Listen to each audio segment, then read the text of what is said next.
Bonjour. Bonjour à tous. Ça va? Donc on le fait en français.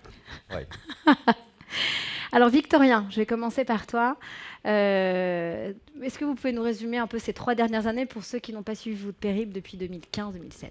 Alors trois années formidables, hein. On est parti avec ce navire en 2017 de Paris. Donc, je me souviens d'une image formidable avec Jérôme quand on est passé à côté de la Tour Eiffel. C'était fantastique. Juste à côté d'ici. Ouais. Voilà. Et donc un premier tour de France avec beaucoup d'ingénieurs à bord, hein. On avait quand même pas mal de problèmes techniques encore au début. Un bateau qui avançait pas très vite, qui naviguait souvent sur 3 pattes. Et voilà, force de persévérance, on a réussi à être plus performant. On a commencé à naviguer en Méditerranée. Donc je vais rappeler quand même le concept du navire, hein. C'est un navire zéro émission, zéro particules fines et zéro bruit. Et on utilise plusieurs sources d'énergie renouvelables. On a plusieurs sources, plusieurs sortes de... 100% énergie. Oui, 100% énergie renouvelable. On a plusieurs sortes de panneaux solaires que l'on teste. On a testé, c'est un laboratoire flottant, hein. C'est comme un smart grid. On a testé des éoliennes axe verticales il y a 2 ans. Ça n'a pas fonctionné, donc on a changé cette technologie. On a installé des ailes de propulsion que l'on voit qui est vraiment l'avenir du transport maritime pour réduire les consommations énergétiques. Et on a une chaîne de production d'hydrogène à bord. Et donc cet hydrogène, on le produit à partir de l'eau de mer. Il faut savoir que l'hydrogène, ce n'est pas une source d'énergie primaire, c'est une source d'énergie secondaire. On en trouve partout dans l'univers. 75% de la masse de l'univers, c'est l'hydrogène. 92% des molécules sont à base d'hydrogène. On est pratiquement entièrement de l'hydrogène. Et le problème, c'est que voilà, il faut le produire. Mais associé aux énergies renouvelables, c'est un vecteur énergétique complètement décarboné. Et après 3 ans de navigation, je pense vraiment que cette mixité énergétique renouvelable associée à l'hydrogène, c'est la solution pour limiter le changement climatique. Donc un tour de la Méditerranée avec des conditions très très chaudes, des conditions agréables quand même, hein. C'était très très chouette cette Méditerranée. Mais on a navigué parfois avec des températures extrêmement élevées, notamment quand on était en Israël, hein. C'est monté à 48 degrés. Donc il fallait travailler sur la réfrigération des systèmes et faire en sorte qu'ils tiennent. Et puis on est allé à l'opposé, en Europe du Nord. On va en parler après au Spitzberg. En termes de température, donc on a fait tout un tour. On est parti notamment de Saint-Pétersbourg au mois de juin. Et on a relié le Svalbard, le Spitzberg à 1200 km du pôle Nord. Et là, on a testé ce système dans des conditions extrêmement froides, en traversant la mer Baltique, la mer du Nord, la mer de Norvège et l'océan glacial arctique. Donc plein de belles images dans les yeux. Et ce qui est intéressant, c'est qu'au début, on nous disait que c'était pas possible. Et en replay sur Canal, pour ceux qui ont, voilà, il faut faire la promo, hein, si c'est toujours en replay, c'est ça? Oui, exactement. Et on a montré que c'était possible et c'était une véritable première mondiale. Ce qu'il faut savoir, c'est que tous les navires qui naviguent depuis des siècles utilisent du charbon, maintenant du gasoil, de l'essence, etc. Mais on s'est rendu compte en faisant des recherches que le charbon est utilisé depuis le XIIe siècle. Donc toutes ces grandes expéditions, Magellan, Christophe Colomb, même Shackleton au XIXe siècle, qui est allé faire son expédition en Antarctique, avait carrément un bateau suiveur rempli de charbon. Donc on est parti au Spitzberg en autonomie énergétique totale. Et le système de ce bateau, c'est l'image de ce qu'on pourrait déployer à très grande échelle. Alors Jérôme, vous faites un peu mon métier, c'est-à-dire que vous partez à la rencontre, vous, des personnes qui ont des solutions innovantes, notamment pour protéger l'environnement, etc. C'est 6 ans, 50 pays, sans une escale, une odyssée incroyable. Oui, quand on a lancé ce projet, vraiment à la genèse, on s'est posé la question. On s'est dit qu'on voulait partir longtemps autour du monde, hein. Faire un tour du monde, ça prend du temps. En tout cas, on voulait le faire de cette manière-là, parce qu'on aurait pu effectivement faire un record de plus. Mais qu'est-ce que ça allait vraiment apporter aux questions de changement climatique et de la transition? Et donc on s'est posé, on s'est dit, voilà, 6 ans dans une vie, c'est long. Et on a envie de les utiliser au maximum et de faire quelque chose qui nous ressemble, qui soit un symbole justement de cette prise de conscience. Et on a voulu partir donc s'intéresser aux autres, à la rencontre des gens qui finalement, comme nous, sont dans cette transition écologique, énergétique et partout dans le monde. Et on va dire que c'était vraiment le point de départ, c'est-à-dire qu'on a l'un comme l'autre vécu plein de situations un peu difficiles, justement, de constats. Moi, à travers mes documentaires, quoi, Victorien, lui en mer, avec toutes sortes de déchets qu'il a pu croiser, comme Mankéméré, mais aussi donc avec des problèmes techniques qui l'ont donné l'idée d'Energy Observer. Et puis moi, je me suis retrouvé aussi, pareil, face à des hommes qui avaient donc des problèmes liés justement à l'impact qu'on avait sur notre environnement. Et l'idée, c'était justement de plus être dans le constat, mais de passer à l'action. Et ce bateau, c'était un formidable moyen pour partir à la rencontre de ces pionniers partout dans le monde et de partager avec eux notre expérience et aussi de recevoir d'eux. Et ça a été vraiment, je pense, une de nos plus belles réussites jusqu'à présent. C'est-à-dire que on nous demande souvent si on est optimiste. Donc c'est vrai que la réponse qui vient naturellement, c'est que en tout cas, si j'étais optimiste, dans un monde de solutions. Donc alors moi non, moi si j'étais optimiste, je serais pas là où je suis. Mais en revanche, ce qui donne énormément d'optimisme, c'est justement toutes ces rencontres qu'on fait au quotidien, parce que on entend parler de grandes actions, on entend parler, voilà, il y a vraiment des têtes de gondole dans l'environnement. Nous, c'est vrai qu'on va à la rencontre des gens qui souvent sont anonymes et qui à leur échelle locale, se battent au quotidien pour transformer le monde. Et donc voilà, ça, c'est d'abord des rencontres qu'on fait, et puis donc on les raconte en images. Donc on a une série documentaire donc avec le groupe Canal+, l'Odyssée pour le futur, un gros documentaire cette année qui retrace en partie donc notre voyage vers l'Arctique, et puis on a lancé une web série qui s'appelle Solutions aussi, au cours de laquelle on part dans des films plus courts à la rencontre justement de toutes ces solutions. L'idée, c'est d'en produire 120 l'année prochaine, entre 120 et 200 chaque année, parce que voilà, il y en a tellement, et donc on travaille avec une équipe éditoriale qui est composée un petit peu de scientifiques, de spécialistes de la transition, justement pour qu'on soit vraiment sur des solutions qui sont intéressantes et viables. Et l'idée, c'est d'en parler autour de nous. Voilà. Rapidement, parce que c'est mon côté journalistique et ma curiosité, mais est-ce que vous pouvez nous raconter juste une rencontre qui vous a bouleversé parmi tous ces pionniers, une solution en disant « Waouh, il parle d'une algue et il arrive à faire… » Alors ouais, alors moi, c'est moins les technos qui m'intéressent que les personnes finalement. Ce qui m'intéresse en fait, il y a plein de choses très intéressantes. Après, j'avoue que les rencontres les rencontres les plus fortes, c'est finalement on se rend compte que en fait les gens qui transforment une algue en hydrogène ou qui décident, je sais pas moi, de sauver une oasis en Tunisie, etc. En fait, ce qui m'intéresse moi, c'est ces gens qui un jour se sont levés le matin et se sont dit tiens, moi je vais faire quelque chose qui me ressemble et chez moi quoi. Et ça, en fait, le plus bel espoir de tout ça, on va dire, c'est que c'est des gens qui, en définitive, s'approprient une problématique et font leur part. Et voilà. Et c'est vraiment cette bascule, en fait, du moment où on est spectateur au moment où on devient acteur. Une belle rencontre, c'était en Tunisie avec Victorien. On était dans l'oasis de Chénini, qui est l'une des dernières oasis maritimes.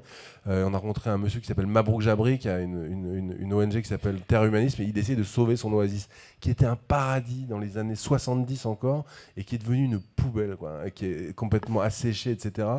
Et ce monsieur, ce qui est intéressant, c'est que pendant des années, lui, ça fait 30 ans qu'il est essayé de sauver son oasis, mais pendant la dictature de Ben Ali, il pouvait pas, il était muselé. Et aujourd'hui, au moment, en tout cas, c'est la première, on va dire, démocratie, je sais pas, mais la première constitution post-printemps arabe. Et ce monsieur, lui, il a réussi à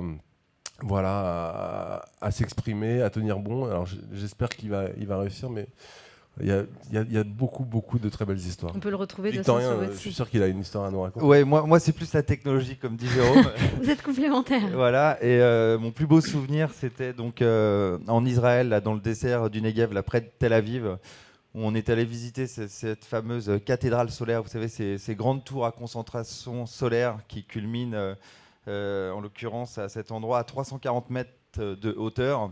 Et donc vous avez 50 000 miroirs, des héliostats tout autour, qui convergent en fait vers le même point. Et donc ça crée de la chaleur à travers la réverbération du soleil. Et ça fait de l'électricité ce système faisait de l'électricité pour plus de 200 000 personnes. Donc un système d'énergie renouvelable. Après, qu'il faut encore performer pour être compétitif par rapport à ces foutues énergies fossiles. Et juste en rapport avec ça, il y avait David Feynman, qui est le père de l'énergie justement solaire en Israël, tu te souviens, qui est un monsieur qui est arrivé en 73, qui est arrivé juste après, et 3 semaines après qu'il arrive, la guerre de Kippour commence. Et ce mec, toute sa vie, a consacré en gros toutes ses études justement à développer cette énergie solaire. et dans le seul but de créer un plan de paix grâce à l'énergie au Proche-Orient. Et voilà, donc ça, c'est une très très belle histoire. Qu'on peut retrouver donc sur votre plateforme.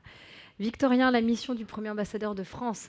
Ah bah oui, donc on a été nommé premier ambassadeur français des objectifs de développement durable lorsque Nicolas Hulot, le parrain du bateau, était ministre de la transition écologique et solidaire.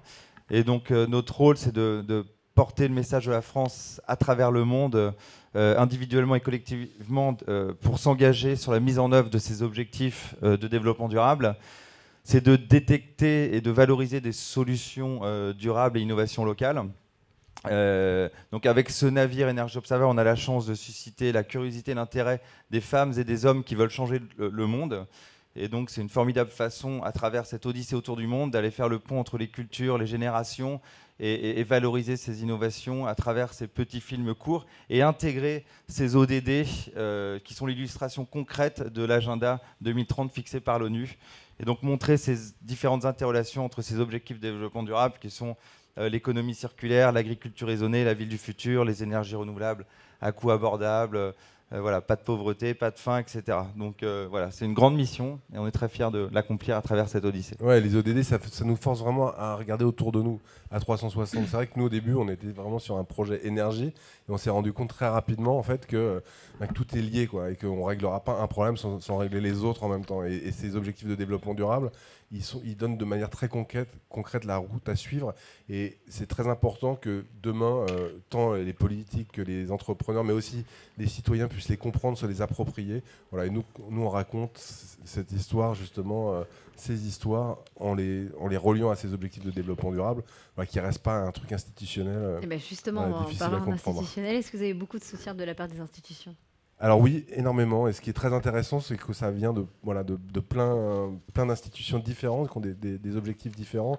Donc on travaille avec l'UNESCO, avec l'IRENA, on travaille avec l'ADEME, on travaille évidemment avec le ministère de la Transition écologique et solidaire, beaucoup. Et ce qui est très intéressant, c'est en tout cas, nous, quand on a commencé, on était des aventuriers. Vraiment, on voulait partir autour du monde. Voilà, c'était vraiment quelque chose c'était avant tout une aventure technologique. Mais ce soutien qu'on a reçu de la part de ces institutions, ça nous a permis véritablement de s'approprier finalement des messages beaucoup plus grands que nous, qui sont des messages évidemment de paix, je commencerai par là, puisqu'on se rend compte que voilà, toutes les questions énergétiques, en tout cas toute l'énergie est à l'origine de toutes les guerres dans le monde depuis ces 70 dernières années. Et très clairement, pour nous, ça a été vraiment... D'abord, c'est un grand honneur de pouvoir travailler avec ces personnes, mais surtout, ça donne une portée politique au sens noble du terme.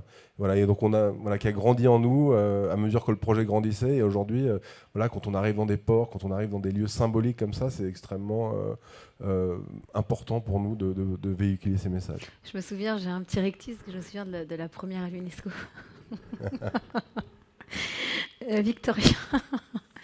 Victorien, on se suit depuis le début et je trouve ça formidable et c'était une super première à l'UNESCO. Et c'est quoi les questions des enfants ? Est-ce que vous faites monter justement plusieurs personnes à bord ?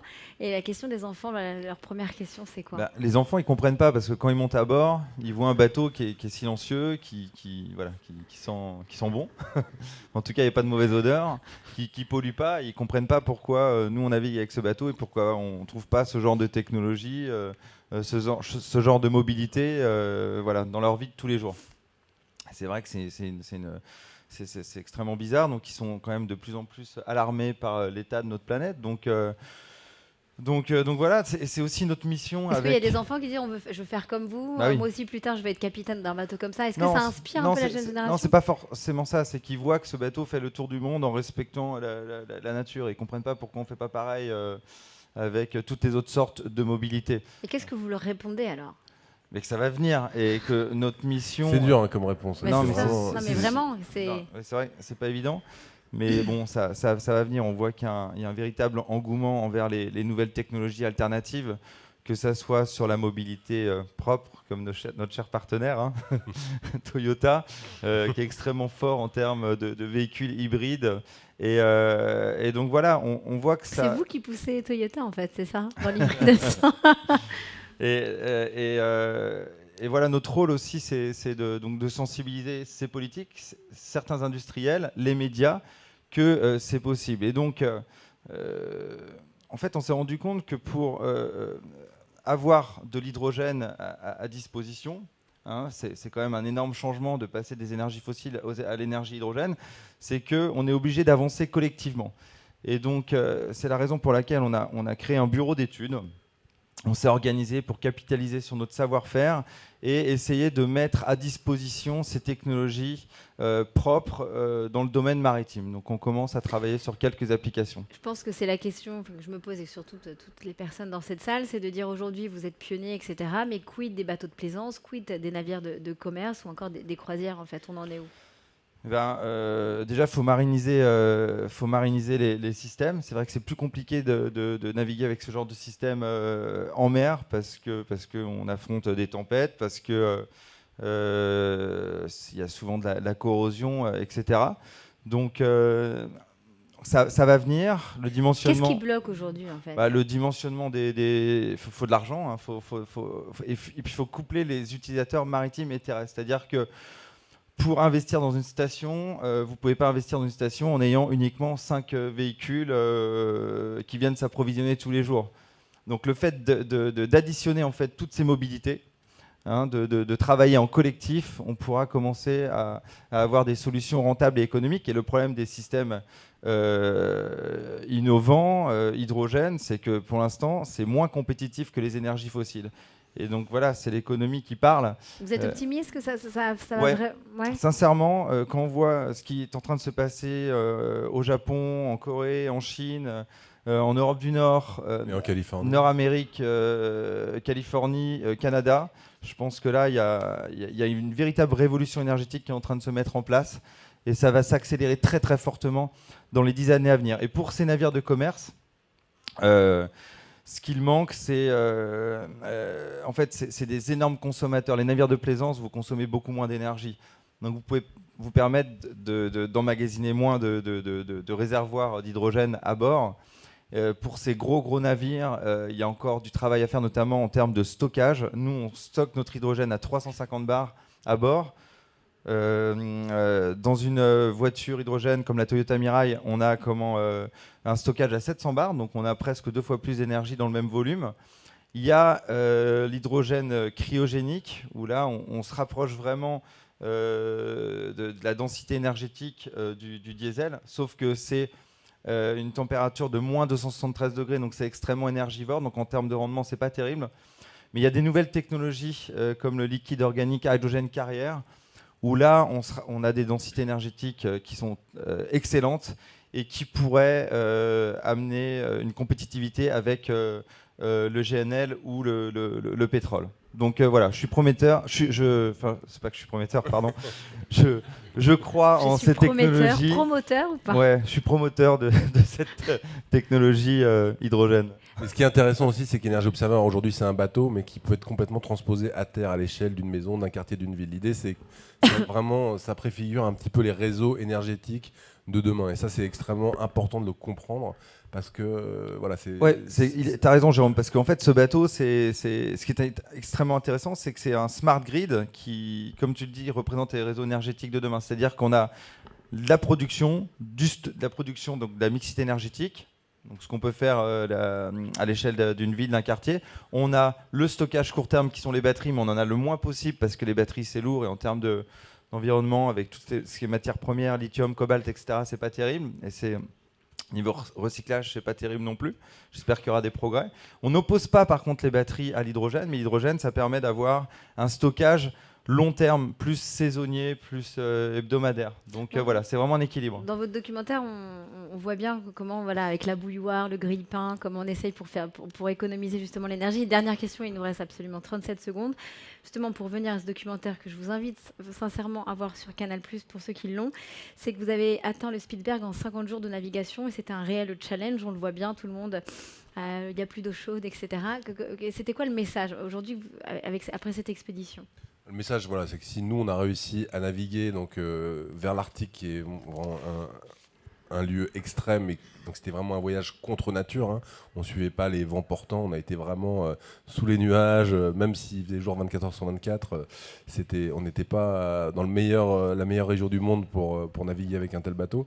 Mais très clairement, ce qu'on a voulu communiquer, voilà, le message qui reste, c'est que à la fois on va avec ce bateau, donc on accomplit un challenge, hein. C'est pas une compétition. On voulait surtout aller dans cet endroit qui est en réalité l'épicentre du changement climatique. Alors, on n'y allait pas pour faire un constat, mais on voulait arriver dans une destination symbolique avec ce bateau, parce que voilà, c'est là-bas que la planète fond 4 fois plus vite que le reste du monde, et que ça va très très vite. Voilà. Et donc nous, ce qu'on souhaite simplement, c'est pouvoir sensibiliser le maximum du grand public, des citoyens, des entrepreneurs, à la nécessité d'accélérer cette transition et voilà, de prendre les décisions politiques qui sont les bonnes aujourd'hui. On voit bien à quel point l'écologie monte même voilà, au niveau des élections locales, européennes, etc. Et ça, c'est extrêmement intéressant. Voilà, mais voilà, faut pas oublier que les décisions qu'on va prendre demain auront un impact sur les prochains millénaires. Merci beaucoup à vous deux. Merci. Vous pouvez aller les voir, en tout cas leur stand.